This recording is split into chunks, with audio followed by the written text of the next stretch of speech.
वैकुंठवासी सद्गुरु सीताराम बाबा यांचा कृपा मात्र आपण सगळी मंडळी आहोत.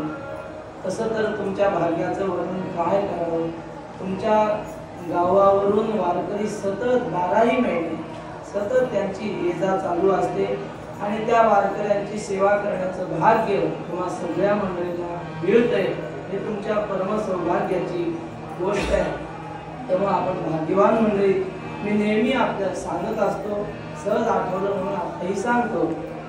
रामायणामधला प्रसंग आहे.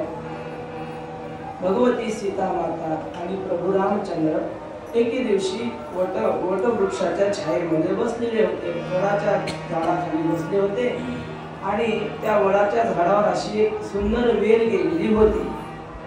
सीता मातेने त्या वेलीकडे पाहिलं आणि प्रभू रामचंद्राला सीता माता म्हणते, देवा ही वेल किती भाग्यवान आहे हो, त्या वेलीला एवढा मोठा वृक्ष आश्रयाला मिळाला.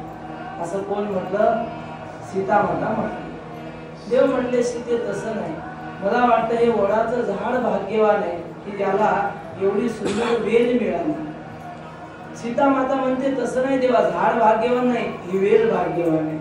आणि देव म्हणतात, वेल नाही, हे झाड भाग्यवान आहे. दोघांचं भांडण सुरू झालं.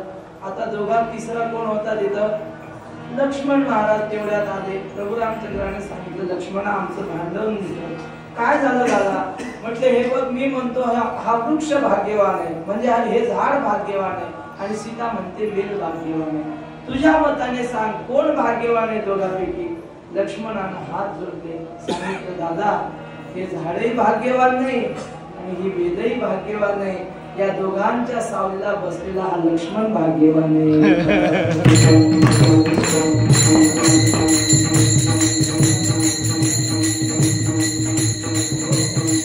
तेव्हा पंढरीनाथाच्या वारीला आपण आलो, पंढरीनाथाचे आपण भक्त आहोत. तुकोबराय म्हणतात, आम्ही धन्य आहोत की आम्ही पांडुरंगाचे भक्त झालो. धन्य आम्ही जन्मा आलो.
देव आपल्याला मिळाला, असे संत आपल्याला मिळाले.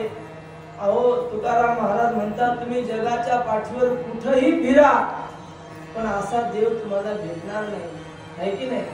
ऐसी चंद्रभागा, ऐसे भीमा तीर, ऐसा विटेवर देव कोठे, ऐसे संत जन, ऐसे हरिदास, आणि ऐसा नामघोष सांगा कुठे. जगाच्या पाठीवर असा नामघोष आहे का कुठं?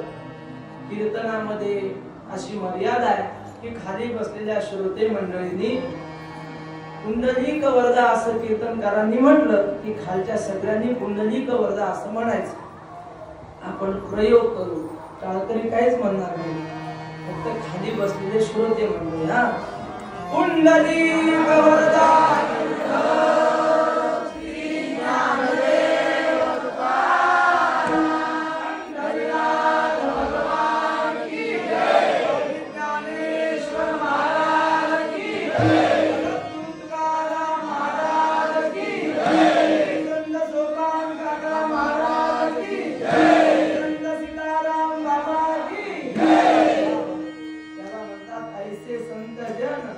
ऐसे हरिदास आणि ऐसा नामघोष सांगा कोठे.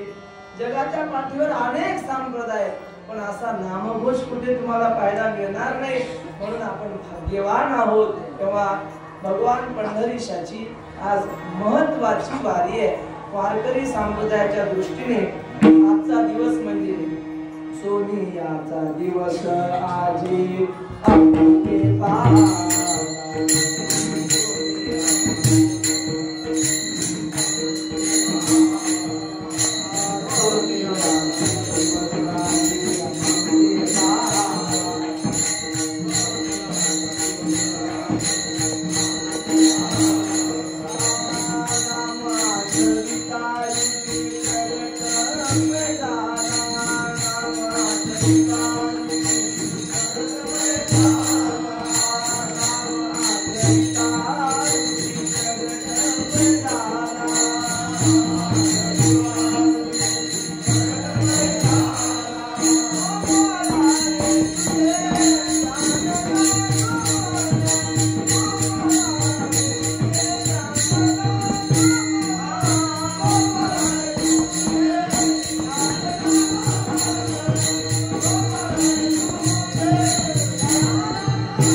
या एकादशीच्या वारीला भगवान परमात्मा आपल्या भक्तांची वाट पाहतो.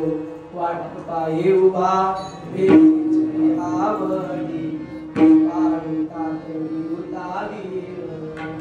जशी एखादी आई आपल्या सासरला गेलेल्या मुलीची दिवाळीच्या सणाला वाट पाहते की नाही, आता माझी ताई येईल, आता माझ्या गळ्यात कडकडून मिठी मारेल. म्हणून आईचे नेत्र जसे त्या मुलीच्या वाटेकडे लागलेले असतात, त्याप्रमाणे भगवान परमात्मा कमरेवर हात ठेवून आषाढी एकादशीसाठी भक्तांची वाट पाहतो. आणि पुन्हा जाताना भक्तांना सांगतो, काही भक्त द्वादशीला जातात आणि काही भक्त कधी जातात, काला करून जातात, पौर्णिमा करून जातात की नाही. कधी का जायला प्रत्येकाची अडचण वेगळी असते, पण जाताना देव सगळ्यांना सांगतो, बाबा खुशाल घरी जा, पण जेव्हा जेव्हा आषाढी आणि कार्तिकी वारी येईल ना, मला विसरू नका. आषाढी कार्तिकी विसरू नका.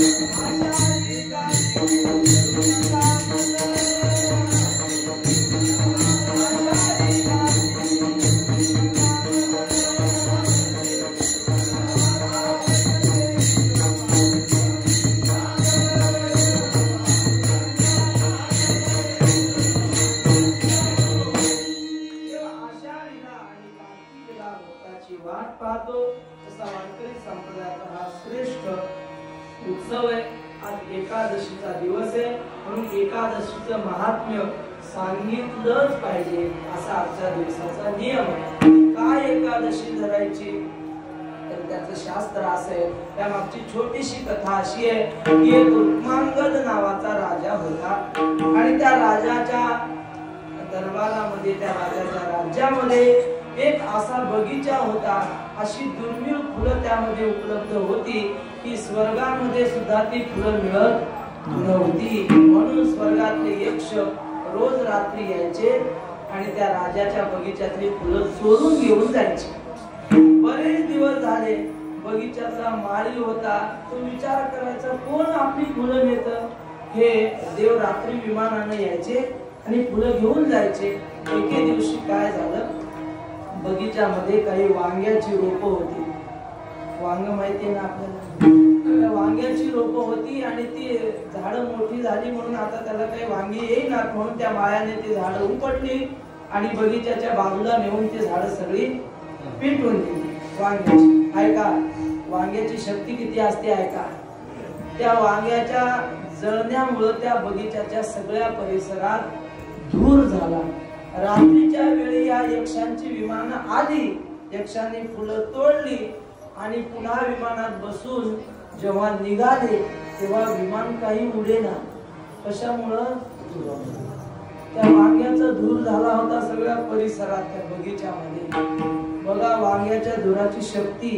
मोठे बाबा सांगायचे, निदान द्वादशी तरी वांग्यावर सोडू नका.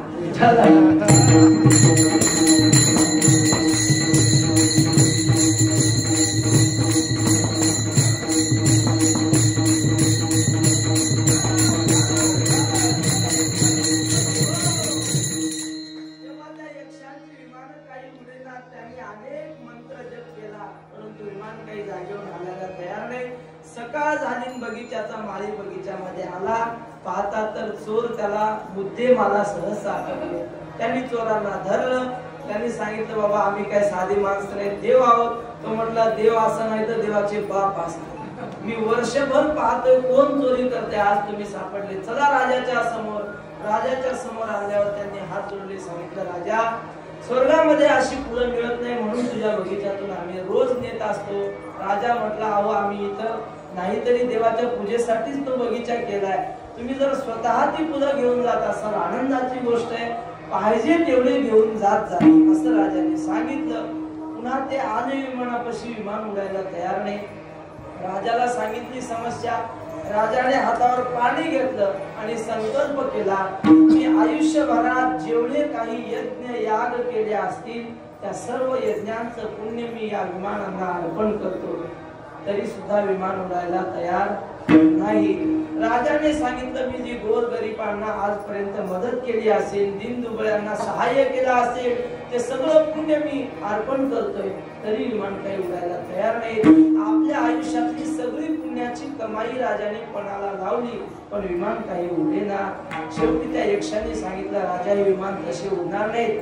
म्हटले, तुझ्या राज्यामध्ये जर काल कोणी एकादशी धरली असेल तर त्या एकादशी धरणाऱ्याला बोलव आणि त्याच्या हाताने संकल्प सोडायला लाव, मग विमान उडतील.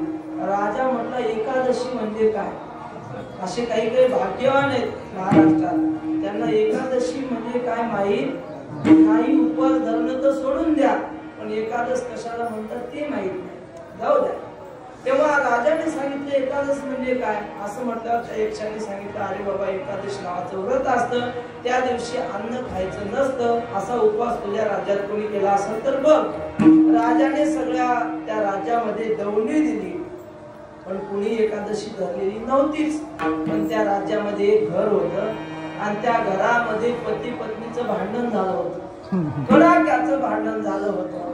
त्यामुळे त्या माता माऊलीने त्या दिवशी काही स्वयंपाकच केला नाही. म्हटली, खा, तुला तिथं जाऊन खायचं असेल तिथं, मी आज स्वयंपाक करणार नाही. असं कडक त्यांचं भांडण झालं. दोघेही उपवाशी राहिले. आमचे वैकुंठवासी गुरुनाम गुरु रंगनाथ गुरुजी म्हणायचे, पती पत्नी मध्ये भांडण व्हावं की नाही, काय मत आहे तुमचं? बोला, मोठ्याने सांगा. काय घाबरायचं? आपल्या माहेरात येत आपण. माझे माहेर पंढरी, इथं बोलायला घाबरायचं नाही. बोला, पती पत्नी मध्ये भांडण व्हावं की नाही, काय मत आहे तुमचं? हा, भाऊ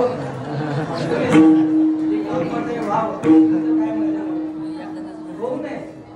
बर, वैकुंठवासी गुरुजी सांगायचे, पती पत्नीचं भांडण झालंच पाहिजे बर का. ज्या घरामध्ये पती पत्नीचं भांडण होत नाही त्या घरातला संसार म्हणजे बिना फोडणीची भाजी.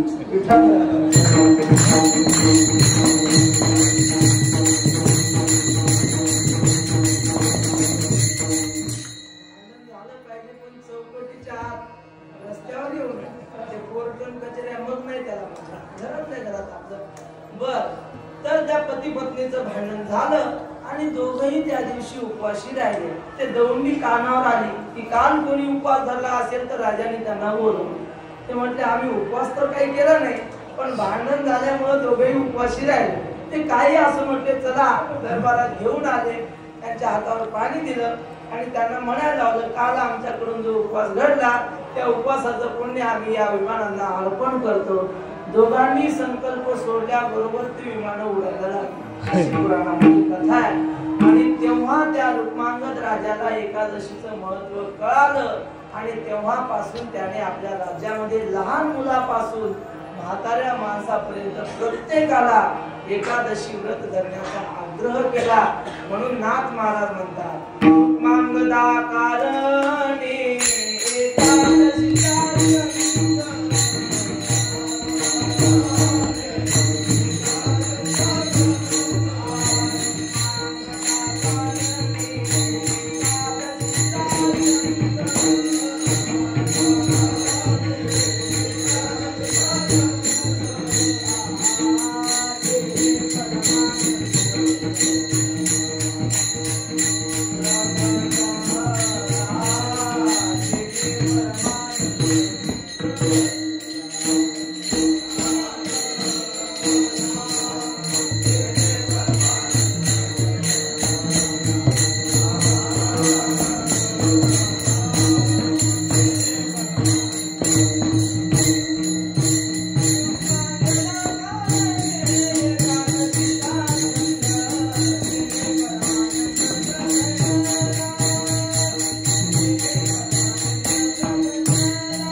ज्यांना विश्वास पटत नसेल तुकाराम महाराज म्हणतात पुराणामध्ये पहा.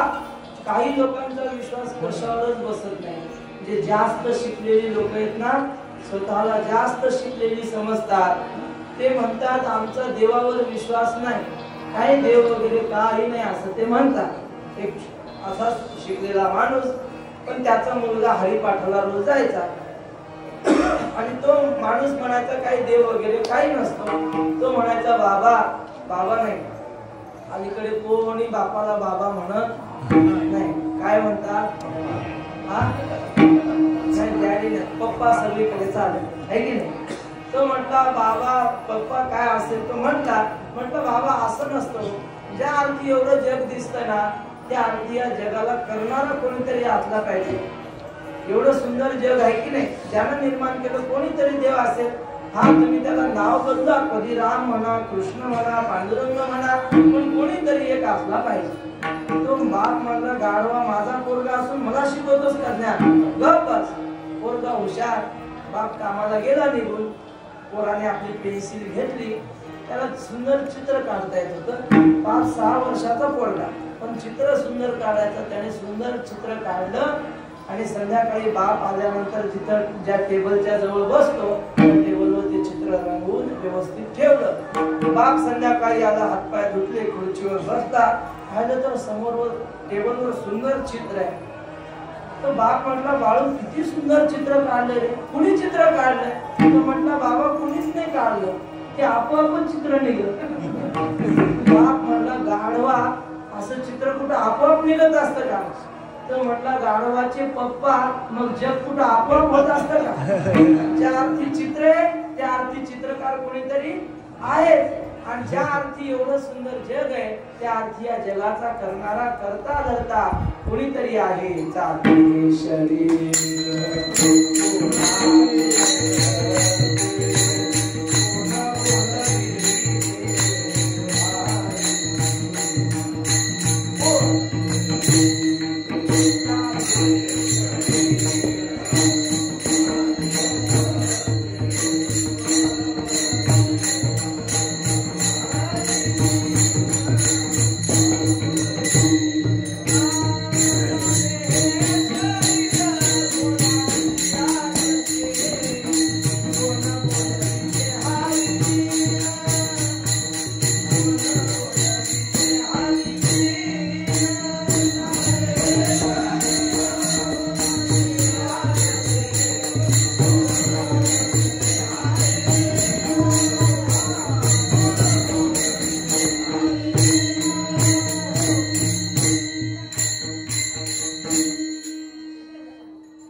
रात्री उशीर झाला, पायी वाटचाल करताना आपण चाललो की विठाला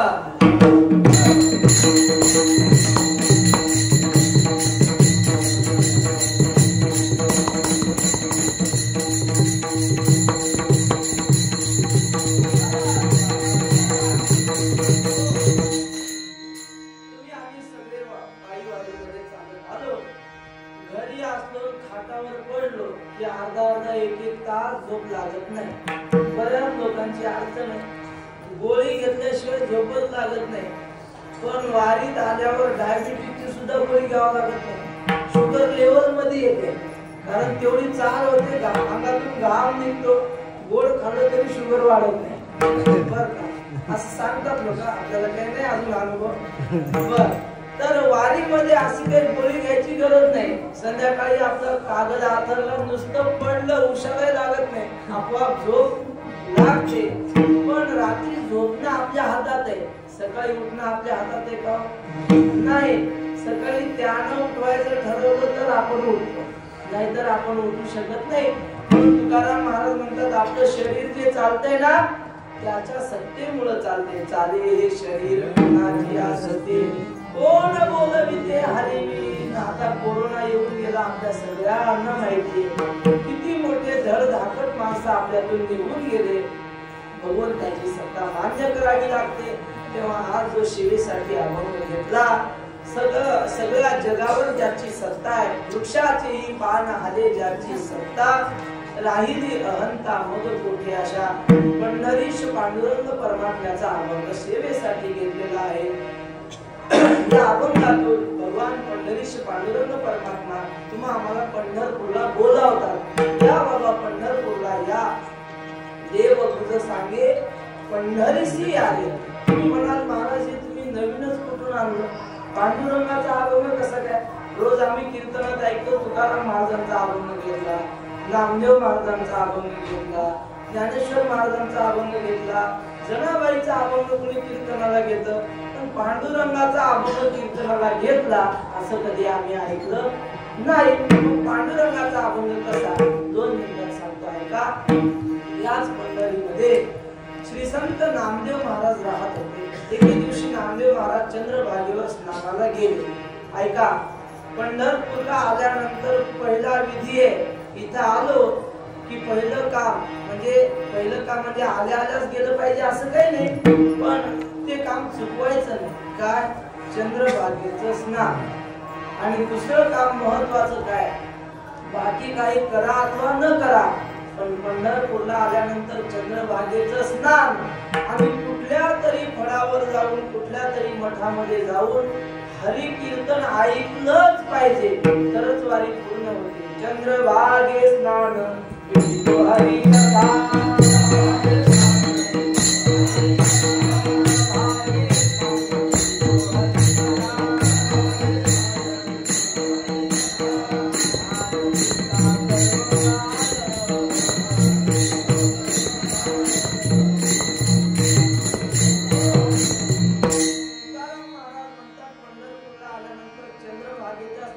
पहिल्यांदा गेलं पाहिजे. ऐका, मुलगी सासरहून माहेरी आली, सासू अशी माहेराला आल्यावर ती पहिली कोणाला भेटते? तिच्या गल्लीतल्या मैत्रिणींना भेटते का? नाही. मग आपल्या पप्पांना भेटते का? नाही. सगळ्यात जवळचं जिव्हाळ्याचं तिचं नातं असतं ती म्हणजे आई. आईच्या गळ्यात जाऊन पहिल्यांदा पडते. तसं साधू संत पंढरपूरला आले की आवडे पंढरी, आणि त्या पंढरीमध्ये पहिली कोण आवडते? भीमा म्हणजे चंद्रभागा, आणि भीमेच्या नंतर पांडुरंग. म्हणून आधी चंद्रभागेचं स्नान, नंतर पांडुरंगाचं दर्शन.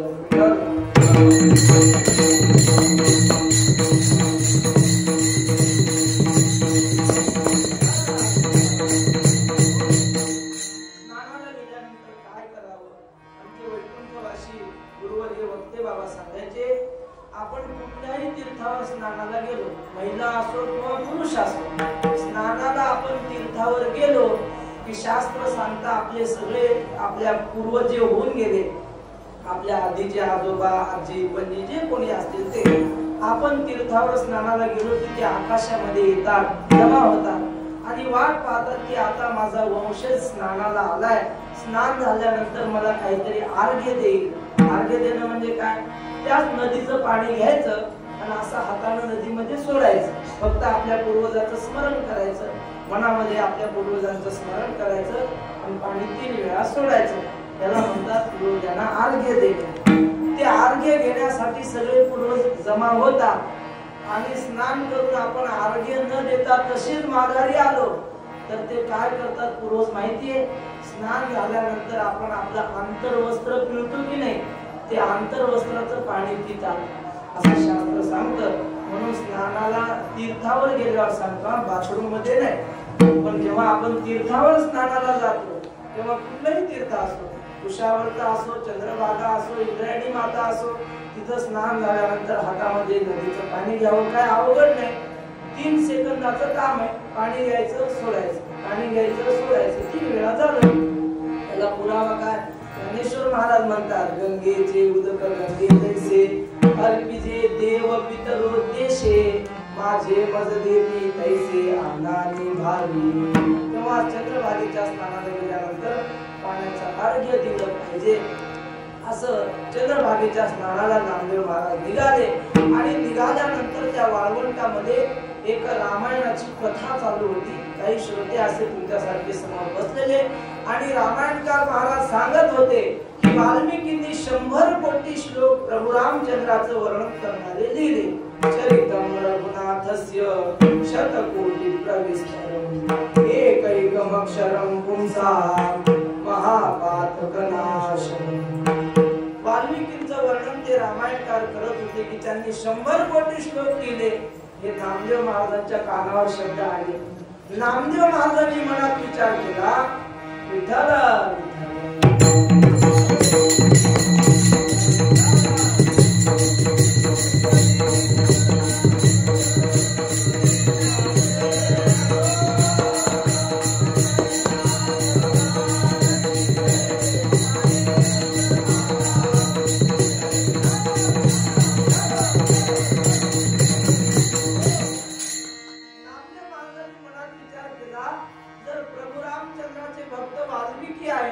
त्यांनी जर 100 कोटी श्लोक लिहिले, मी सुद्धा पांडुरंगाचा भक्त, हम किसी से कम नहीं. ते जर 100 कोटी श्लोक लिहित असले तर मी सुद्धा पांडुरंगाचे 100 कोटी अभंग लिहीन. असा मनामध्ये विचार आला. परमार्थामध्ये अशी स्पर्धा पाहिजे. एखाद्याचा फक्त एकच अभंग पाठ असतो, सुंदरचे ध्यान, ठीक नाही, पण त्याचा एकच अभंग पाठ आहे. आपण संकल्प करावा मी पूर्ण हरिपाठ पाठ करेन. एखाद्याचा पूर्ण हरिपाठ पाठ आहे, आपण संकल्प करायचा मी नाथ महाराजांचा, ज्ञानेश्वर महाराजांचा दोन्ही हरिपाठ पाठ करेन. अशी परमार्थामध्ये स्पर्धा पाहिजे. पण आपली परमार्थात स्पर्धा नाही, आपली संसारात स्पर्धा असते. एखाद्याने 2 व्हीलर घेतली तो म्हणतो मी 4 व्हीलर घेईल, दुसऱ्याने 4 व्हीलर घेतली, हा त्याच्यापेक्षा भारीची 4 व्हीलर घेतली. संसारामध्ये स्पर्धा आहे. तुमचे गुरुजी सांगायचे संसारामध्ये माणसं कसे प्रयत्न करतात की एक 2 व्हीलर आहे बघा, काय ते मोठा आवाज आहे, तिचं काय नाव? बुलेट नावाची गाडी की नाही, ती वेगाने पळत असताना 100च्या स्पीडने पळत असताना कशी पळते, तसे वेगाने माणसं संसारामध्ये प्रयत्न करतात. आणि तीच माणसं जर वारीला आली, परमार्थात आली आणि सकाळी त्यांना म्हटलं अहो उठा, आता काकड्याची वेळ झाली, उठा ना, ते उठत नाही. 2 जांभळा देतात, सांगतात नाही काकडा झाल्यावर मग आम्हाला उठवा. म्हणजे परमार्थात तशी तत्परता नसते. संसारामध्ये त्या गाडीसारखं वेगाने आणि परमार्थामध्ये कसं आपली बैलगाडी असते की नाही, बैलगाडी कशी चालते, गुरुजी सांगायचे आमचे अशी दमाने चालते की नाही, तसे माणसं परमार्थात दमाने परमार्थ करतात, काही काही नाही. पण ज्ञानेश्वर महाराज म्हणतात जशी तुम्ही संसारात सायास करताना तशी इकडे करा ना, सायासे करीसी प्रपंच हरिसी न भजसी कोण्या गुणे. बाबा तसं संसार परमार्थात का प्रयत्न करत नाही? नामदेव महाराजांनी संकल्प केला की ते जर 100 कोटी श्लोक करू शकत असतील तर मी सुद्धा पांडुरंगाचे 100 कोटी अभंग करीन. चंद्रभागेच्या पाण्यात गेले, संकल्प केला, धावत पांडुरंगाच्या समोर आले, सांगितलं देवा मी तुझे 100 कोटी अभंग करण्याचा संकल्प केला. देवानं कपाळाला हात लावला, म्हणले नामदेवा तुला काही कळत नाही. अरे कसा वेडा आहेस तू. वाल्मिकींनी 100 कोटी श्लोक केले मला मान्य आहे, पण तो काळ कोणता होता? त्रेतायुगामध्ये 10,000 वर्ष आयुष्य माणसं, त्यामुळे ते करू शकले. आता किती आयुष्य माणसाला सांगा? कलियुगात किती आयुष्य बोला? आणि मध्येच कोरोना आला तर गेलं सगळं. 100 नाही 50 नाही, मग किती वय असो तो कोरोना घेऊन जातो. त्यामुळे साधू संत सांगतात कलियुगात म्हणायला 100 वर्ष, पण आपल्या हातात किती अल्प आयुष्य मानव.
आता मी 100 वर्ष सुद्धा नाही, 100 म्हणायला आहे आणि त्यातले 50 वर्ष कशात जातात? शतगणिले ते अर्ध रात्र खाय, म्हणजे 100 वर्षातले 50 वर्ष आपले झोपेत जातात. मी रात्री झोपणाऱ्यांसाठी सांगितलं. काही माणसं दिवसा झोपा काढतात, पण त्यांचं किती गेलं? 75% झोपेत गेलं. मग आता राहिलं किती? तेवढ्या आयुष्यात काय काय करणार? म्हणून देवाने सांगितलं नामदेवा ही अशक्य गोष्ट आहे. नामदेव महाराज म्हटले देवा मी आता नियम केलाय, संकल्प केला, संकल्प करणं माझं काम आणि पूर्ण करणं काम कोणाचं? नामा म्हणे केशव राजा.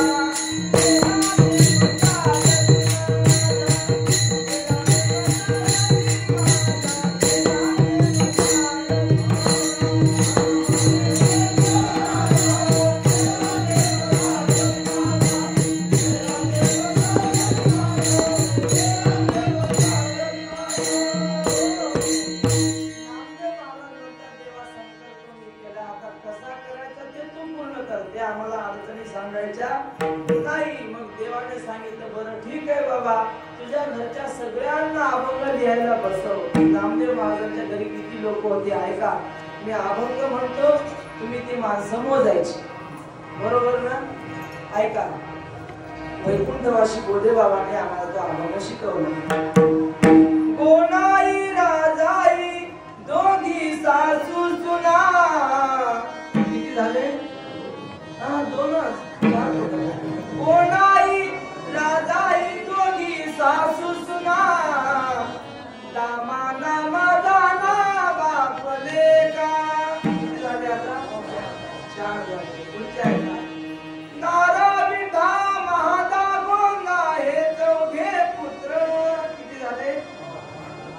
पहिले चारणीच्या आठ जन्मले पवित्र त्याचे वंशी लाडाई गोडाई येसाई साखराई चौघी सुना पाही नामयासी झाल्या का बारा पुढचा ऐका लिंबाई दिले की आऊबाई बहिणी वेळी पिशी दासी त्याची जणी लिंबाई दिले की आणि आऊबाई बहिणी 12 आणि 2 किती 14 आणि वेळी पिशी दासी त्याची जणी जनाबाई 15वी अशी 15 माणसं अभंग लिहायला बसली तरी काही उरकना आकडा लय मोठा होता 100 कोटी अभंग लिहायचे 2-2 3-3 कडव्याची म्हटली तरी सोपं आहे का काम काही पूर्ण होईना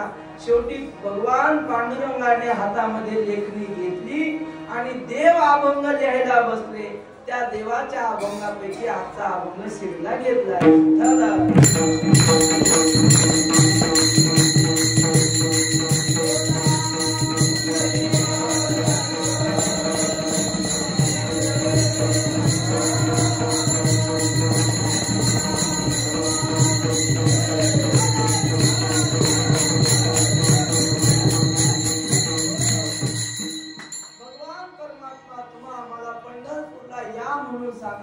पण ते काय कशा भाषेत सांगतात देव म्हणतात मी तुम्हाला अत्यंत गुपित गोष्ट सांगतो अत्यंत महत्त्वाची गोष्ट सांगतो गुपित गोष्ट कोणी कोणाला सांगत नाही कल्पना करा आपल्या घरामध्ये आता राहिलं नाही पण जुन्या काळामध्ये लोक धनाचा हंडा पुरून ठेवायचे त्यामध्ये सोनं सोन्याची नाणी असा भरलेला तो सोन्याचा हंडा घरामध्ये कुठेतरी पुरून ठेवायचे पण ते कोणाला सांगत नव्हते असा सोन्याचा हंडा आपल्या घरात पुरलाय आणि तो म्हातारा खूप वय झालं आजारी पडला डॉक्टरने सांगितलं बाबा आता तुम्ही फक्त 8 दिवसाचे सोबती आहात स्पष्ट सांगितलं डॉक्टरने त्याच्याही लक्षात आलं आता आपण जगणार नाही पण त्याला माहित होतं आपल्या घरामध्ये सोन्याचा हंडा पुरून ठेवलाय आता जर सांगितलं नाही तर हे कुणाला तरी कोल्या कुत्र्याला मिळेल त्यापेक्षा आता कुणाला तरी सांगितलं पाहिजे मग तो म्हातारा माणूस गावातल्या सरपंचाला सांगतो बरोबर की नाही मग त्याला सांगतो का माझ्या घरात हंडा पुरलाय म्हणून कुणाला सांगतो सांगा ना जावयाला सांगतो जावयाला तर सांगणारच नाही पण त्याला माहिती हा याला जर कळलं तर हा अर्धा हिस्सा मागायला बसला त्याला नाही कळत मग कोणाला सांगतो सांगा हा मुलाला सांगतो पण त्यातल्या त्यात 2 मुलं असले त्यांच्यापैकी ह्याचा ऐकणारा ह्याचा आवडता जो मुलगा असेल त्याला आणि तेही 4 माणसात नाही एकांतात बोलवतो कानाजवळ त्याच्या तोंडीतून हळूच सांगतो याला गुपित म्हणतात याला गुह्य म्हणतात तसं भगवान परमात्मा म्हणतो बाबा तुमच्या सगळ्यांना मी गुह्य सांगतोय अत्यंत महत्वाची गोष्ट सांगतोय ती महत्वाची गोष्ट काय आहे अभंगाच्या प्रथम चरणामध्ये भगवान परमात्मा सांगतात देव गुज सांगे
पुरुष असो स्त्री असो सगळ्यांनी पंढरपूरला या. शक्य असेल तर पायीच या. लोक म्हणतात महाराज तसं नाही. तुकाराम महाराजांनी हरिपाठात सांगितलं की नाही, न लगती सायास जावे वनांतरा घे तो घरा नाराय. कुठं जायची गरज नाही. आपल्या घर बसल्या देव आपल्याला मिळतो. ठाईच वैसोनी घरा एक चित्त आवडी आनंद आळावा. तुकाराम महाराज म्हणतात कुठं जायची गरज नाही. आणि तुम्ही सांगता पंढरपूरला गेलं पाहिजे. दोघांची संगती कशी लावायची. तुकाराम महाराज हुशार होते. दवाखान्यात डॉक्टर सगळी औषधं ठेवतो की नाही, का एकच औषध असतं असं नाही. तुकाराम महाराज म्हणतात अधिकार कैसा करू उपदेश. जर एखादा व्यक्ती असेल त्याचे हातपाय थकलेत, आता काही त्याला चालता येत नाही, तुकाराम महाराज म्हणतात अजिबात चिंता करू नको, घरी बस आणि हरी हरी हरी हरी असं म्हण. ठाईच बैसोनी करा एक चित्त. बसून जरी तू राहिला तुझ्या घरी चालत देव येईल. कारण पाय तुझे थकले त्याचे पाय थकलेले नाही. ज्याचे हातपाय थकले त्याच्यासाठी हे, ज्याचे हातपाय चांगले आहेत ना त्याच्यासाठी काय सांगितलं, जव हे सकाळची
तीर्थयात्रेला गेल्याशिवाय राहू नको. डोळे जोपर्यंत चांगले. ज्ञानेश्वर महाराज म्हणतात दृष्टी जव आहे तव पहावे ते तुले पाहे. मुखत्वादी वाचा वाहे सुभाषिते. ज्ञानेश्वर महाराज म्हणतात जोपर्यंत आपले डोळे चांगले, जगामध्ये जे जे काही पाहण्यासारखं आहे ते सगळं पाहून घ्यावं. सगळं पाहण्यासारखं म्हणजे काय, जेवढे चित्रपट रिलीज झाले असतील ते सगळे पाहून घ्यायचे. सगळे पाहता पाहता आपलं आयुष्य संपल, पण चित्रपट संपायचे नाही. ते पाहायला नाही सांगितलं, ते आपल्या घरचं दाखवतात जरा रंगवून, आहे की नाही. सासू सुनाचे भांडण दुसरं काय असतं बर, तर ते पाहायला नाही सांगितलं. मग काय पाहायला सांगितलं, तीर्थक्षेत्र जे आहे आणि आपल्या ऋषी मुनींनी साधू संतांनी जे ग्रंथ लिहून ठेवलेत आहे का, ज्ञानेश्वरी गाथा हे ग्रंथ आपल्यासाठी त्यांनी लिहून ठेवलेत की नाही, का त्यांच्या पोराबाळांसाठी लिहून ठेवलेत का, ते सोडून द्या. आज आम्ही त्याच्यावर पोट भरतो ही गोष्ट सोडून द्या. पण साधू संतांनी हे ग्रंथ कोणासाठी लिहिले, तुमच्या माझ्यासाठी लिहिले. बरं कसे लिहिले, ते ग्रंथ लिहिल्यामुळे तुकाराम महाराजाला पैसे मिळाले नाही, प्रॉपर्टी नाही मिळाली, उलट आपल्या संसाराला आग लावली आणि मग तो गाथा त्यांनी निर्माण केलाय. जाळून संसार बैसल तुझे नाही म्हणे मानसी. तुकाराम महाराज म्हणतात आम्ही आमच्या संसाराला आधी आपुलेली हाते, आमच्या हाताने संसाराला आम्ही आग लावली म्हणून गाथा झालाय. उगाच गाथा होत नाही. खाऊन पिऊन सुखी असल्यावर गाथा होत नाही महाराज. गाथा कळायला सुद्धा काहीतरी त्याग करावा लागतो. उगाच गाथा कळत नाही. तुम्ही पहा, आपल्याला अभंग ऐकायला मिळतात, वाचायला मिळतात, याचा अर्थ आपल्या मायबापानं काहीतरी वारकऱ्याची सेवा केलेली आहे. म्हणून तुम्हाला इथं येण्याची बुद्धी होते, नाही तर ओळखीमध्ये काही एवढेच लोक आहेत का काय?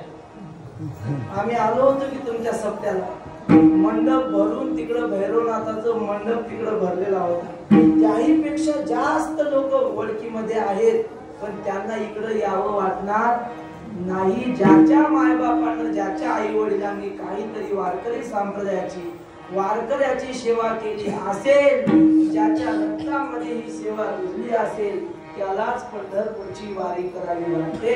मी सांगत नाही. तुकाराम महाराज म्हणतात, पंढरीच्या सुखा तोची अधिकारी, जन्मोजन्मी वारी घडली तया. ज्या अर्थी तुम्ही या वारीला आलात, समजायचं मागच्या जन्मोजन्मामध्ये तुम्ही वारी केली. तुकाराम महाराजांच्या काळात, ज्ञानेश्वर महाराजांच्या काळात तुम्ही होतात, काय आपले नावं बदलून असतील, पण त्या वारीमध्ये आपण होतो म्हणून आज आपल्याला इथे येण्याची बुद्धी होते, असं तुकाराम महाराज म्हणतात. तेव्हा भगवान परमात्मा आपल्याला पंढरपूरला बोलवतो. बरं, यामध्ये गुपित काय, एवढं महत्वाचं काय?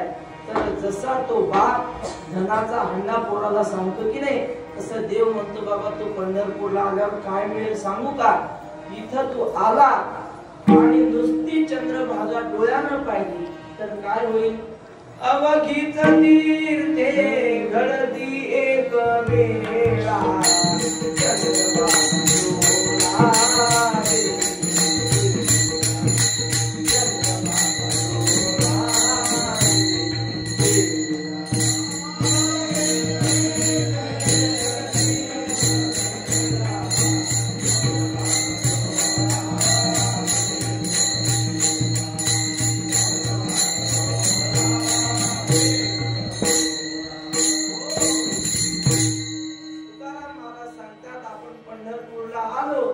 नुसती चंद्रभागा डोळ्यानं पाहिली तर काय होतं? जगातले सगळे तीर्थ स्नान केल्याचं तुम्हाला पुण्य मिळालं. हे शब्द माझे नाही, तुकोबारायांचे शब्द आहेत. अवघीच तीर्थे घडली एक वेळा, चंद्रभागा डोळा देखील या. त्याही पेक्षा जरी चंद्रभागा पाहता आली नाही, नुसतं आपल्या टेरेसवर तुम्ही गेले आणि नुसती पंढरी नगरी डोळ्यानं पाहिली तर काय होतं? तुकाराम महाराज सांगतात, अवघीचा पापे गेली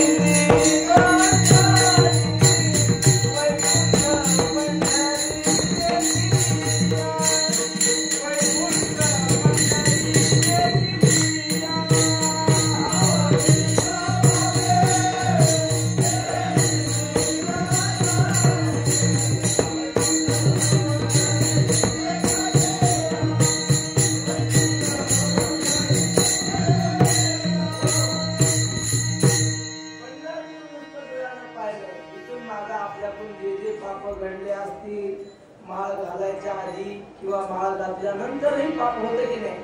माळ घालायच्या आधी काय काय होतं ते सांगायची गरज नाही. माणसांना रोज लागतं. माणसं म्हणतात, महाराज आम्हाला पोळी सोबत नळी असल्याशिवाय आमचं पोटच भरत नाही. अशी काही बहादर आहे. मग आता एवढं पाप झालेलं कशानं धुवायचं? किती भारीचा साबण घेतला म्हणजे हिमालया साबणानं निघल का? कुठल्या साबणाने ते पाप निघत नाही. मग ते पाप घालवायचं असेल तर पंढरपूरला यायचं, नुसती डोळ्यानं पंढरी पाहायची, पुन्हा गावाकडे जायचं, पुन्हा आपला कार्यक्रम सुरू करायचा. असं चालत नाही. तुकाराम महाराज म्हणतात, नाही अनुतापी पांघरे दिशा. इथं आल्यानंतर पाप नष्ट होईल हे खरं आहे, पण मग इथं आल्यावर माळ घातली पाहिजे, त्याच्या नावाची माळ घातली पाहिजे. नाहीतर इथून आल्यानंतर पुन्हा जाऊ नये, तेच धंदा करायचा असेल तर देव हुशार आहे, चतुरातो शिरोमणी. देव मग व्याजासहित भरायला लागेल. पंढरपूरला आलो ना, आपल्या जीवनात काहीतरी बदल झाला पाहिजे. ऐका, माळ घालण्याच्या आधी हे पाप होतं आणि माळ घातल्यानंतर काय पाप करतात लोक सांगू? आपण गळ्यामध्ये माळ घातली की नाही, कोणाच्या नावाची आहे? बोला. पांडुरंगाच्या नावाची माळ. माळ घातली म्हणजे आपण आता त्याचे झालो. मग आता त्याला जसं आवडेल तसं आपण वागलं पाहिजे, बरोबर की नाही?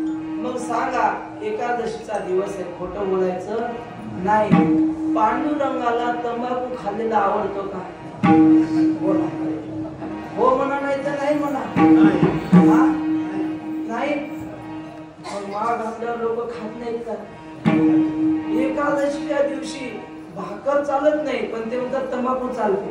पुढे शास्त्रात लिहिलंय. अहो तुकाराम महाराजांनी लिहून ठेवलं, ते आपल्याला लय पुढचे होते, आपले पित्र जेवलेले होते, ते त्यांनी लिहून ठेवलंय. कथेमध्ये बसून पाने जो खाईल बैसोनी कथेसी, घडेल तयासी गो हत्या. एकादशीच्या दिवशी कीर्तनामध्ये जर कोणी पान खाल्लं तर त्याला एक गाय मारल्याचं पाप लागतं. माझे शब्द नाही. किंवा अशुद्ध विटाळशीचे खळ, विडा भक्षिता तांबूल, सापडे सबळ काळा हाती न सुटे. परमात्म्याला ते आवडत नाही. मग आपण माळ घातली ना, मग आपण व्यसन सोडले पाहिजे. आता ह्यांचं झालं, तुमच्याकडे सांगतो की 2 शब्द. देवाला मिसरी लावलेली आवडते नाही ना आवडत, मग द्या की सोडून. तर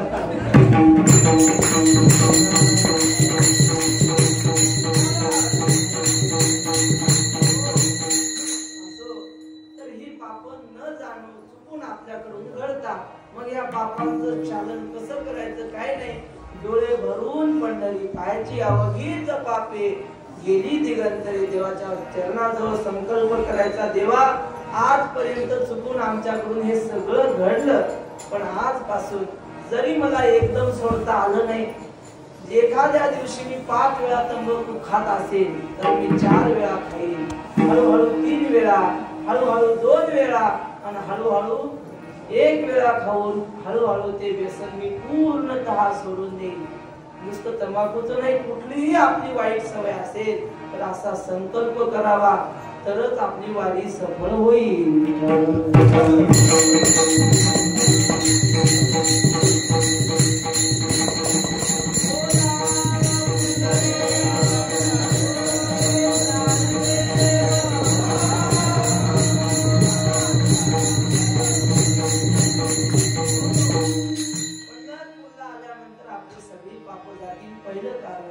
दुसरं कारण असं आहे, या क्षेत्रामध्ये येऊन जर एखाद्या भाग्यवानाने अन्नदान केलं, कारण अन्नदान करणं सगळ्यालाच भाग्य ते मिळत नाही. आपण इथे किती दिवस राहतो, दशमीच्या दिवशी येतो, दशमीचा 1 दिवस झाला, 1 पंगत दशमीची, एकादशीच्या दिवशी फराळाची 2 वेळाची पंगत, आणि उद्याची द्वादशीची पंगत. नंतर द्वादशीला बरेच जातात, काही नियमाचे वारकरी कार्यापर्यंत राहतात. आपला कसा नियम आहे, उद्या जाता का थांबता? उद्या. बर ठीक आहे. तर उद्याची सकाळची पंक्ती अन्नदानाच्या फक्त 2 पंक्ती इथं होतात असं गृहीत धरून, म्हणजे 2 जणांना अन्नदान करण्याचं भाग्य मिळतं. नामदेव महाराज सांगतात, या क्षेत्रामध्ये जर 1 शीत अन्नदान केलं तर काय होतं माहितीये, येथे 1 शीत दिलेल्या अन्न कोटी कुळांचे होय उद्धरण. आपल्या कोट्यावधी कुळांचा उद्धार होतो. कोटी याग केले पूर्ण, कोट्यावधी यज्ञ केल्याचं पुण्य लागतं त्या माणसाला ज्याने 1 शीत अन्नदान दिलं असेल त्याला. आणि तुमच्यासारखे 100-150 वारकरी जेव घातले, मग तुम्ही एका शीताचा हिशोब करा आणि पुढच्या वर्षी मला सांगा त्याला किती पुण्य लागत असेल. अमाप पुण्य लागतं. पुण्याची गणना कोण करी, येथे 1 शीत दिलेल्या अन्न हा या क्षेत्राचा महिमा आहे. पण काही गरीब मंडळी असतात, ते म्हणतात महाराज आम्हालाही पंगत द्यावी वाटते, पण खिशात पैसे नाही, काय करावं. शास्त्र उपाय सांगते. शास्त्र आपल्यासाठी उपाय सांगता ऐका, पण गरीबासाठी, ज्यांना पंगत द्यावी वाटते पण देऊ शकत नाहीत, अशासाठी उपाय चंद्रभागेमध्ये जावं आणि मनामध्ये इच्छा करावी, असा संकल्प करावा की हे चंद्रभागा माते, मला पंगत देण्याची इच्छा आहे पण मी देऊ शकत नाही. हातामध्ये पाणी घ्यावं, नुसता संकल्प करावा की मी आज 1000 वारकऱ्यांना पंचपक्वान्नाचं भोजन देत आहे, असं म्हणून संकल्प केला ना, खरोखर खर्च करून ज्याने पंगत देऊन जे पुण्य मिळवलं असेल तेवढं पुण्य त्या गरीबाला संकल्पाने मिळतो. पण तो खरोखर गरीब असला पाहिजे, नाहीतर करोडपती आहे, पेटून दिलं तर महिनाभर जळायचं नाही एवढं ज्याच्याकडे, तो जाऊन जर संकल्प करत असेल तर चंद्रभागा माता कानाखाली लावल्याशिवाय राहणार नाही. तेव्हा शास्त्र आपल्याला उपाय सांगते.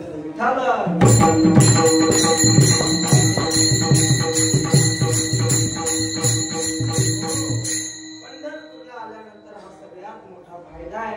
आणखी एक फायदा सांगतो ना आता भैरवीकडे वळू. जास्त लांबवण्यात मजा नाही. तुम्हाला उद्याची तयारी करायची की नाही, कोणाला काही आणखी गावात जाऊन घ्यायचं असेल बरं. पंढरपूरला आल्यानंतर संतांची भेट होते. ते संत आपल्याला आयुष्यात कधी भेटू शकत नाही, असे संत आपल्याला भेटतात. म्हणून तुकाराम महाराज सांगतात, तेथे सुखाची वसती.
चालत आलात. दिंडीमध्ये चालताना तुम्ही टाळी वाजवून एक भजन सगळ्यांनी म्हटलेलं आहे. कोणतं? ज्ञानोबा माऊली.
पुण्यवंत व्हावे घेता सज्जनांची नावे. तुकाराम महाराजांचं नाव घेतलं तर काय होतं? त्यांनी जेवढं आयुष्यात पुण्य कमावलं असेल, किती कमावलं? तुकाराम महाराज म्हणतात, संसाराच्या नावे घालोनिया शून्य वाढता हा पुण्य धर्म केला. हिमालय पर्वता एवढं पुण्य तुकाराम महाराजांनी केलंय. ते पुण्य आपल्याला शक्य नाही. त्यांच्यासारखा संसार सोडून आपल्याला भामचंद्र गाठता यायचा नाही. पण ते पुण्य आपल्याला मिळवायचं असेल काय नाही, फक्त तुकाराम महाराजांचं नाव घ्यायचं, पुण्यवंत व्हावे, गीता सज्जनांची नावे. ज्ञानोबारायांनी जेवढं पुण्य कमावलं असेल ते पुण्य आपलंसं करायचं असेल तर ज्ञानोबारायांचं नाव घ्यावं. बर हे सगळं आपल्याला मिळतं. तुका म्हणे पापे जाती संतांची आजपे, हा सगळा फायदा इथं आल्यानंतर होतो. म्हणून भगवान परमात्मा सांगतात, बाबा तुम्ही पंढरपूरच्या वारीला या, देव कुठ सांगे पंढरीसी या रे, प्रेमे चित्ती द्या रे नाम माझे. लोक म्हटले देवा आम्ही पंढरपूरला येतो, त्याबद्दल काही अडचण नाही, पण आम्ही पंढरपूरला यायला आम्ही काही संन्यास घेतलेला नाही. आम्हाला मुलं बाळ आहेत, घरदार आहे, शेतीबाडी आहे, नोकरी आहे, हे सगळं सोडून येता यायचं नाही. जर आम्ही पंढरपूरला आलो तर घरची कामं कोण करील असं म्हटल्यानंतर देवानं सांगितलं तुम्ही काळजी करू नका. तुम्ही पंढरपूरला आलात ना, काया वाचा मनाने एकदा इकडे आलात ना, मग घरची काळजी करू नका, तुमच्या घरची कामं मी स्वतः करीन असं भगवान परमात्मा सेवेला घेतलेल्या अभंगाच्या दुसऱ्या चरणात सांगतात. काया वाचा मने दृढ धराची, काया वाचा मने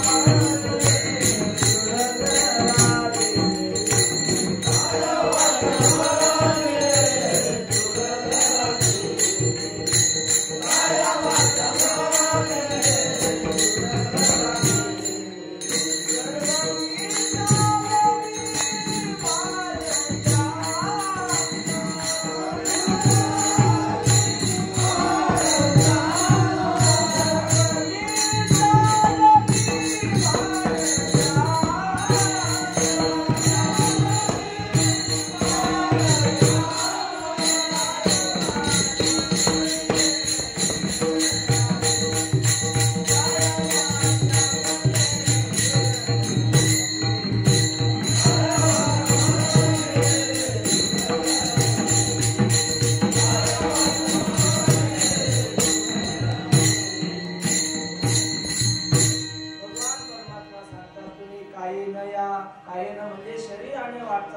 शरीराने या, पुन्हा वाचेन या. पंढरपूरला आल्यानंतर पांडुरंगाच्या दर्शनाला म्हणा किंवा वारीला जात असताना घरच्या गावाकडच्या गप्पा मारायच्या नाही. इथं आल्यानंतर बोलण्याची नाही. एका देवा विन काही, देवाच्याच गोष्टी करायच्या. म्हणजे वाचेन या आणि मनाने या. शरीराने इथं आले आणि मन जर घरी असेल तर मग उपयोग होईल, पण फारसा उपयोग नाही.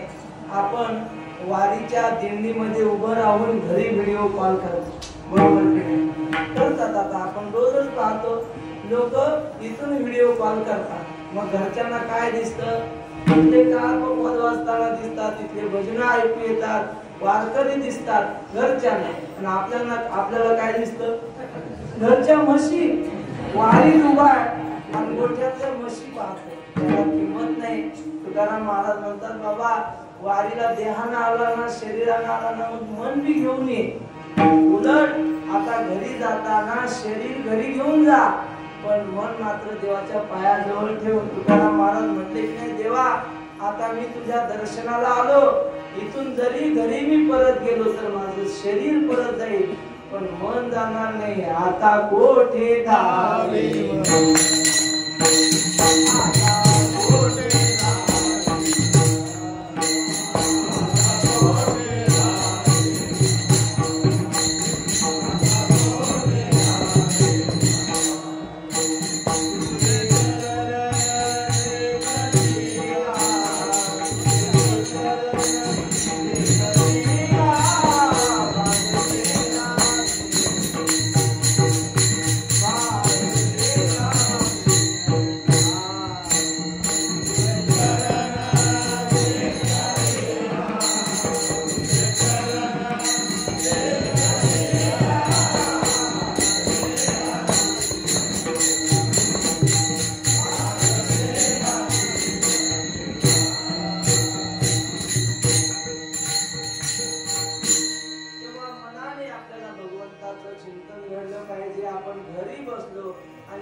रामकृष्ण हरी असं म्हणलो तर ते झाडू मारणं ही सुद्धा एक भक्तीच होते. भांडे घासत असताना देवाचं नाव घेतलं, रानातली कामं करत असताना, घरातलं कुठलंही काम करत असताना जर मुखामध्ये देवाचं नाव असलं तर ते काम होत नाही, ती देवाची भक्ती होते.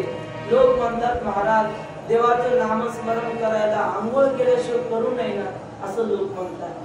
तुकाराम महाराज म्हणले त्याला काही नाही लागत, न लगे आंघोळी तोंड धुवावे, नाम जप यज्ञ परम, बाजू न शके स्नानादी कर्म. झोपेतून उठल्याबरोबर सुरू करायचं, काही त्याला पैसे लागत नाही, त्याला आंघोळ करावी लागत नाही.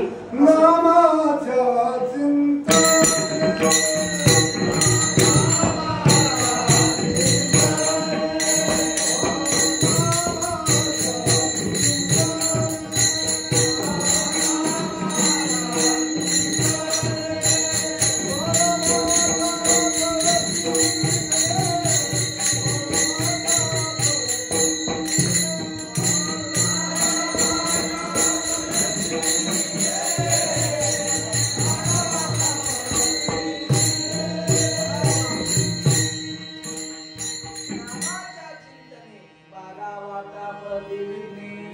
महात्म्याच्या तोंडातून ऐकलेलं सांगतो, माझ्या मनात नाही. एखाद्या घरचा जर करता माणूस त्याला काही वाईट व्यसन असेल आणि त्या व्यसनामुळे कल्पना करा त्याला म्हणजे मद्यपान करण्याचं व्यसन असेल आणि घरचा करता माणूस आहे आणि त्याच्या व्यसनामुळे जर घर बर्बाद होत असेल, घरातली गृहिणी असते तिला वाटतं यांचं व्यसन सुटावं, नको नको ते प्रयत्न ती माऊली करते पण त्याचं व्यसन काही सुटत नाही. अशा वेळी काय करावं? साधू संत सांगतात घरातल्या अन्नामुळे सगळ्यांची बुद्धी बदलत असते. घरातलं अन्न जर सात्विक असेल तर खाणाऱ्याची बुद्धी सात्विक होती. घरातली माता माऊली स्वयंपाक करताना जर शिव्या देत असेल घरच्या पोरांना तर ते खाणाऱ्यांना सुद्धा तशीच बुद्धी होते, त्या अन्नावर तसे संस्कार होतात. तुम्ही पहा हॉटेलमध्ये भजे खिचडी खाऊन आलेला माणूस तो कधी चांगले देवाचे विचार सांगणार नाही, त्याचे विचार रजोगुणीच असतात. पण सप्ताहामध्ये दिंडीमध्ये प्रसाद घेऊन आलेला माणूस काहीतरी देवाचीच गोष्ट सांगेल, कारण ते विचार अन्नाचे मनामध्ये येत असतात. म्हणून तसं व्यसन करणारा जर कोणी घरामध्ये असेल आणि त्याचं व्यसन सुटावं वाटत असेल, सोपा उपाय आहे. घरामध्ये स्वयंपाक करताना त्या माता माऊलीला हरिपाठ म्हणा. स्वयंपाक करताना सुंदर ते ध्यान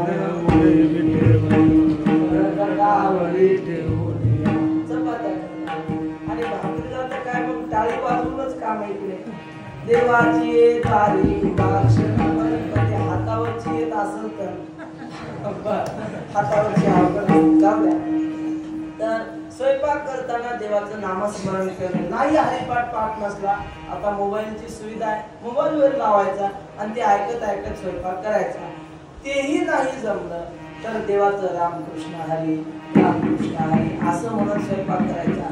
त्या नामस्मरणाचा प्रभाव त्या अन्नावर होतो आणि तुम्हाला 100% सांगतो महिनाभर हा प्रयोग करायचा त्या माऊलीने. महिन्याभरात त्याचं ते व्यसन सुटल्याशिवाय राहणार नाही.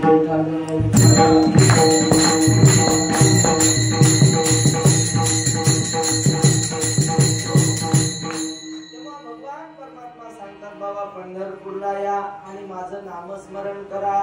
काया वाचा मनाने तुम्ही आलात तर तुमच्या सगळ्या घरची कामाची जबाबदारी मी घेतो असं भगवान परमात्मा सांगतात. अभंगाच्या 2 चरणाचा भाव झाला, ध्रुवपद झालं म्हणजे अभंगाचा मुख्य विषय झाला. आता 2 चरण राहिले, त्यांचा सरळ अर्थ सांगतो आणि सेवेला पूर्ण विराम देतो. 8 वाजले. भगवान परमात्मा सांगतात पंढरपूरला या, तुमची सगळी कामे करी. साधू संत म्हटले देवा आमच्या घरची कामं तू कर अथवा न कर, ही आमची अडचणच नाही, कारण आमचा संसार आम्हाला खरा वाटतो. पण खरं सांगतो संसार काही खरा नाही, संसार दुःखमूळ आहे. तू किती जरी आमच्या घरी येऊन भांडे जरी घासले, जनाबाईला दळू लागला, सावता महाराजांना काय करू लागलं, घुरपू लागला, कबीराचे मागे विणू लागे शेरे, मूल उठविले कुमाराचे, उंच नीच काही दिले बघून म्हणा. तिष्ठे भाव भक्ती पुण्या दासी पुत्र गण्या विदुराच्या लक्ष्मी म्हणा चर्म रंगू लागे रोहिदासा संगे सजन कसाया विपुलागे मांस हरी सोनारा करू कुंकुलागे नामयाची जमी सवेची शेवी नाम्या सवेची नवे संकुचिता अर्जुनाचे रथी होया हा सारथी सूर्याचे घडी अंगी गाई ओळी एकोबाचे ऋण फेडी ऋषिकेशी मीराबाई साठी विष प्याला घरी माती वाही गोळ्या कुंभाराची साठी अजूनही तिष्ठत काही नेते भगवंत 22 संतांची नावे या 22 संतांच्या घरी देवानं काम केलं त्यांना मदत केली संत म्हटले देवा आम्हाला तशी मदत नाही केली तरी चालेल तू जरी आमच्या घरी येऊन काम केली तर शेवटी संसार कुठे जा पळसाला किती पानं घरोघरी मातीच्या चुली देव जरी घरी काम करायला आला तर संसार सुख देऊच शकत नाही कारण काय संसार दुःख मूळ किंवा संसार सागरुगा भव दुःखाचे जनवादन धरून माझी केले देवा तू आमच्या संसारात नाही आला तरी चालेल पण आमचं जन्म मरणाचं दुःख तू नाहीस करशील का असं म्हटल्यावर देव म्हटले काळजी करू नका त्या पुंडलिकाला साक्षी ठेवून मी सांगतो भव सिंधू तारीन घ्या रे माझी भात साक्ष पुंडलिक करून बोले तिसरं चरण लोक म्हटले देवा तू किती शपथ घेऊन बोल तुझ्या बोलण्यावर आमचा विश्वास नाही का लहानपणापासून तुला खोटं बोलायची सवय आहे गोकुळात असताना एकदा माती खाल्ली होती माहिती की नाही आणि त्याच्या आईनं नाही त्याच्या मम्मीनं त्याला विचारलं मम्मीनं म्हणजे यशोदेनं कान धरला कृष्णा माती खाल्लीस का रे हाती घेऊन या काठी शिकविते श्रीपती यमुनेची माती खासी का का का का का गोड्या नको करू माझे बाबा बाबा गोड्या नको करू माझे बाबा मागा बाळपणी येणे श्रीपती ज्ञानेश्वर महाराज म्हणतात लहानपणी या श्रीपतीने एकदा माती खाल्ली मागा बाळपणी येणे श्रीपती जै एक वेळ खादली होती माती तै कोपोनिया हाती यशोदा धरला यशोदेनं त्याचा कान धरला आणि त्याला विचारलं माती खाल्लीस का रे मग तो काय म्हटला खरं सांग तुम्हाला माहितीये काय म्हटला आई ग आई नाही खाल्ली माती आई मी माती खाल्ली नाही खरं तुला सांगतो शपथ घेऊन सांगतो असं म्हटला पण माती खाल्ली होती की नाही खाल्ली होती म्हणून देवा तुला लहानपणापासून खोटं बोलायची सवय आहे तुझ्या बोलण्यावर काय आम्ही विश्वास ठेवत नाही देव म्हटले ठीक आहे शेवट त्याला म्हणता काढून ठेवा आधीच सांगून ठेवा नाही म्हणत त्या साधू संतांनी देवाला सांगितलं देवा तुझ्या बोलण्यावर आमचा विश्वास नाही तू किती शपथ घेऊन बोल तुझं शपथ घेऊन बोलणं म्हणजे पाण्यावर रेग मारण्यासारखं आहे रेग पाण्यावर मारलेली दिसते ती राहत नाही मग एखाद्या संताचं आम्हाला प्रमाण सांग कारण संत कधी खोटं बोलत नाही संत बोलत की ते खरे साच मानावी उत्तरे मग देव म्हटले हे बघा माझ्यावर जर विश्वास नसेल तर तुम्ही असं करा माझ्यावर विश्वास ठेवू नका माझं खोटं वाटत असेल तर तुम्ही नामदेव पायरी जवळ जा आणि नामदेव महाराजांना विचारा आम्ही बोलतो ते खोटे आहे का असं अभंगाच्या 4थ्या चरणात भगवान त्यांना सांगतात लटके जरिया दे नाम याची पूजा लटके जरिया दे नाम याची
नामदेव महाराजांना विचारा असा अभंगाचा धावता भावार्थ झाला असं समजून येता सगळ्यांनी टाळी वाजवून भजन करायचं. अगदी 5 मिनिटात कीर्तन संपलं. सगळ्यांनी टाळी वाजवा आणि मुखाने नामस्मरण करा.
म्हटल्यानंतर पहिल्यांदा सगळे पुरुष वर्ग म्हणते काही नाही म्हटले तरी चालतं. आता आपलं बरंच झालं.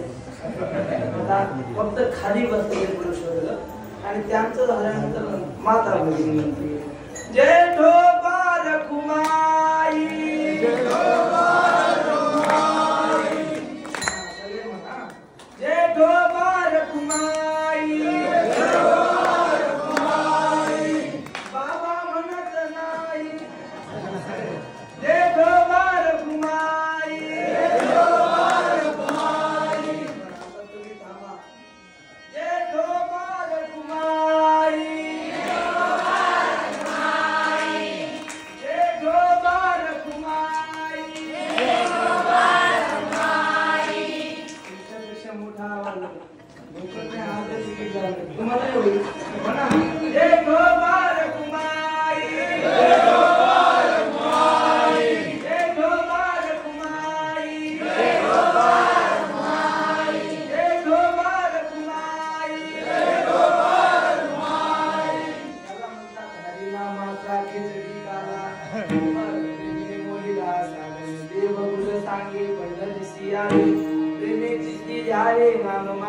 भगवान परमात्म्याने जशी बुद्धी दिली श्री संत सोपान काका महाराजांनी ज्याप्रमाणे बुद्धी दिली त्याप्रमाणे बोलण्याचा प्रयत्न केलाय. जे योग्य असेल ते सद्गुरु जोग महाराज वारकरी शिक्षण संस्थेचे आहे आणि जे काही अयोग्य असेल ते इथेच सोडून द्यायचं. ते घरी घेऊन जायचं नाही. ते आमच्या बुद्धीचे दोष समजून परत करा अशी प्रार्थना करतो. झालेली सेवा श्री संत सीताराम बाबांच्या चरणी समर्पित करतो. सोपान काकांच्या चरणी समर्पित करतो. भगवान पंढरीश पांडुरंग परमात्म्याला समर्पित करतो. मी सगळ्यांनी अत्यंत मन लावून ऐकलं. माझं लक्ष बारीक होतं. कोणीही झोपलं नाही. झोपायचं सोडून द्या. जांभळी सुद्धा कोणी दिली नाही. एवढे आपण वारी चालत आलोत पण अजिबात तुमच्या चेहऱ्यावर थकवा दिसत नाही. अत्यंत प्रसन्न मनाने ऐकलंय. आमचे आळंदीचे गुरुबंधू त्यांनी सुंदर मृदंगाची साथ केली. टाळकरी मंडळी तुका म्हणे वृद्ध होती तर नेले. पंढरपुरात वृद्ध माणसं जरी आले तर तरण्या पोरासारख्या उड्या मारतात. काल रिंगणामध्ये तुम्ही पाहिला असेल जेव्हा विनेकऱ्यांना पळायला सांगितलं ना सगळे विनेकरी 75च्या पुढचे म्हणजे बिना तिकटाचे बरं का, सगळे 75च्या पुढचे फेट्यावाले, पण असे पळायचे की तरण्या पोरांना लाजवायचे एवढ्या. त्याचा कारणच असं आहे, तुकाराम महाराज म्हणतात पंढरपूरचा आनंद कसा आहे, आनंद तेथीचा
क्षेत्राचा महिमा आहे.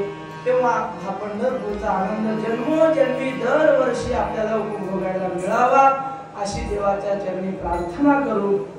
कीर्तन तर संपलंय, पण जाताना 2 वाक्य महत्वाची सांगायची असतात. त्याला काय म्हणतात, सारांश म्हणा किंवा काही म्हणा.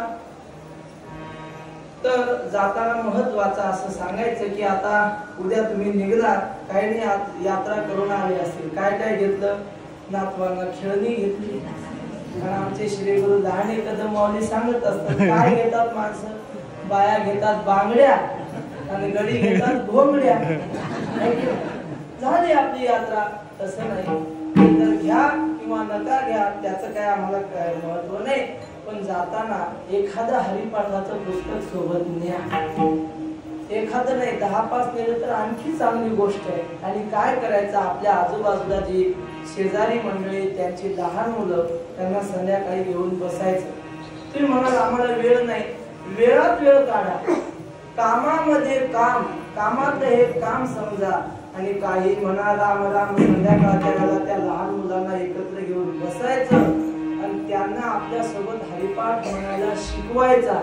तुम्ही म्हणाल आमचे नातू इंग्लिश मीडियम मध्ये, त्यांना मराठी वाचता येत नाही, मग त्यांना वाचता येत नसतं तर आपल्या मागं म्हणायला लावायचं. म्हणजे आपण म्हणायचं सुंदर ते ध्यान मन बाळा, सुंदर ते ध्यान. पुन्हा आपण म्हणायचं उभे विटे वरी, उभे विटे वरी, करकटावरी म्हणा, करकटावरी.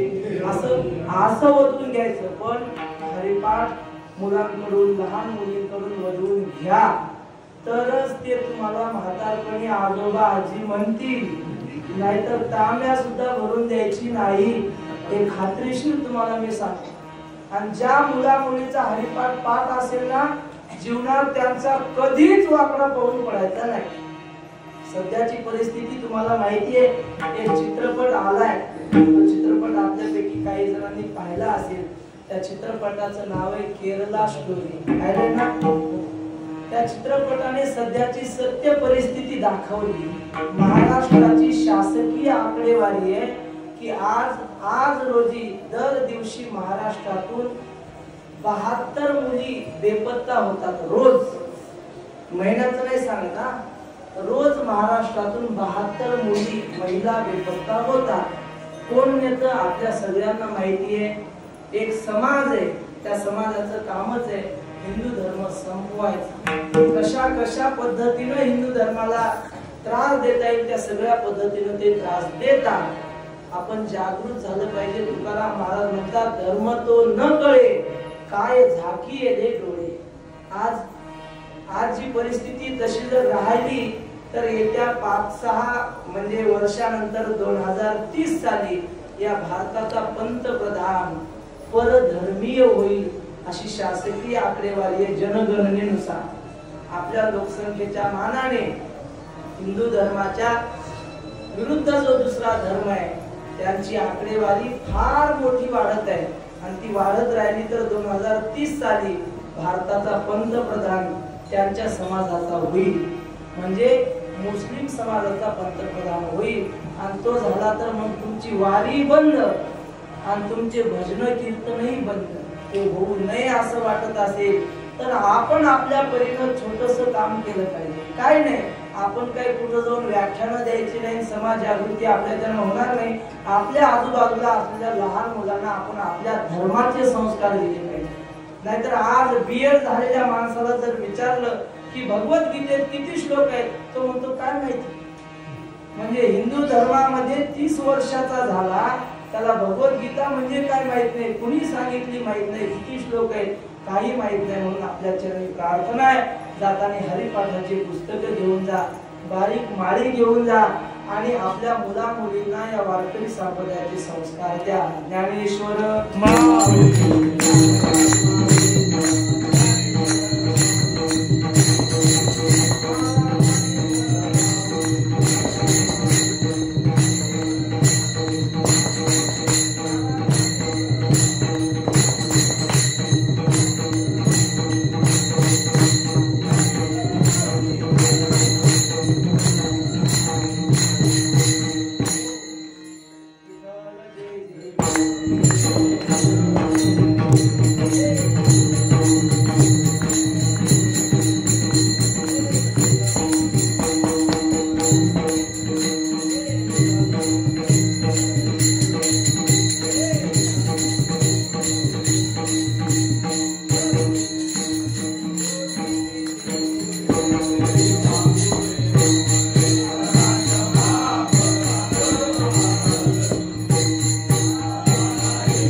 तुळशी माळ ही